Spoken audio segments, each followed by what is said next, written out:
same, it suffers from the same limitations that every story that we tell suffers from, and that we have certain expectations for how that story is going to go. And therefore, the writer is going to write a story basically around our expectations. And God's story just thwarts those expectations. I mean, spend a little time in the book of Judges.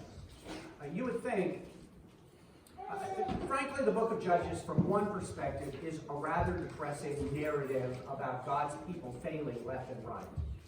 That God has called a group of a nation to be his own, that through Abraham all nations are going to be blessed via these children of Israel who've been in exile in the wilderness for 40 years, and now they have finally found their way into the promised land, and God is bringing them into this territory that with buildings that they did not build and orchards they didn't plant. You would think that if this were a story written by the people lots of us like, that the Israelites would recognize what God has done for them. Their enemies would get their comeuppance, and somewhere in this narrative they lived happily ever after. But that expression, they lived happily ever after, doesn't happen until the proper ending of the book, back there in Revelation. For our lives, without that knowledge, without the gratitude that comes from that knowledge, the people begin to pursue false gods. And thus begins the cycle that Cliff mentioned a few moments ago, the cycle that fills the pages of Judges. How when the people abandoned God, when they rejected his ways, God would raise up some foreign enemy, some oppressor who would come in, and things would get really bad, and the people would cry out to God, and God would send judges. But Gideon gets his confirmation, and so he gets up and he assembles the army of Israel. We're told that the number was 32,000 soldiers, which might sound like a lot. It wasn't, compared to their enemy. They would have been vastly outnumbered, even with 32,000. But God says, that's too many. He said, I'm going to win the victory.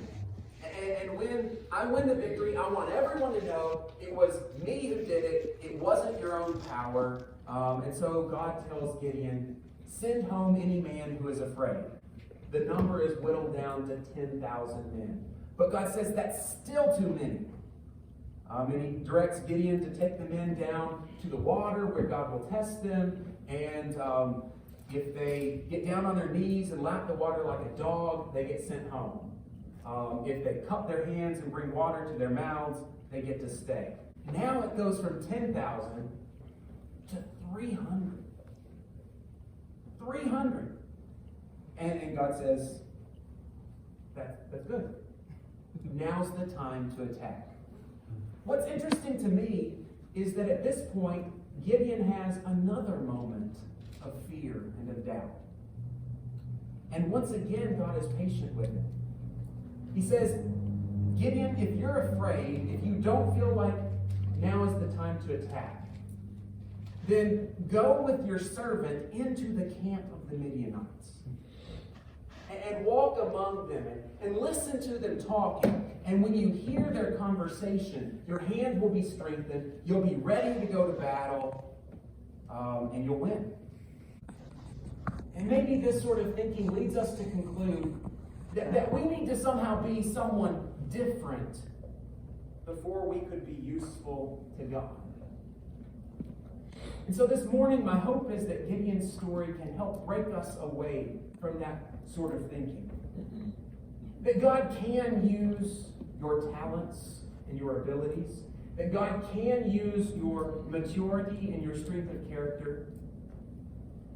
But that whatever gets accomplished, it's ultimately going to be through God's power and not ours. And so, let us press on toward maturity.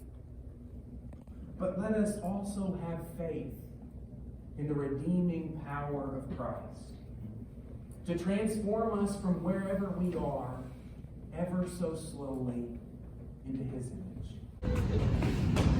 Thank you. Thank you, Ansley, for walking up the girls' side of the staircase.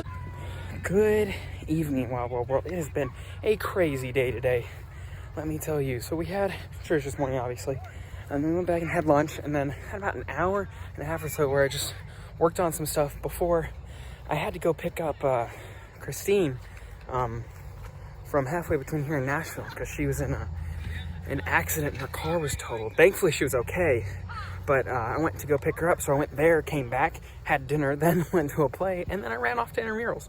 So we're about to start intramural football now, except this time. All right, Ben. This is our first intramural game together. I'm about to go in.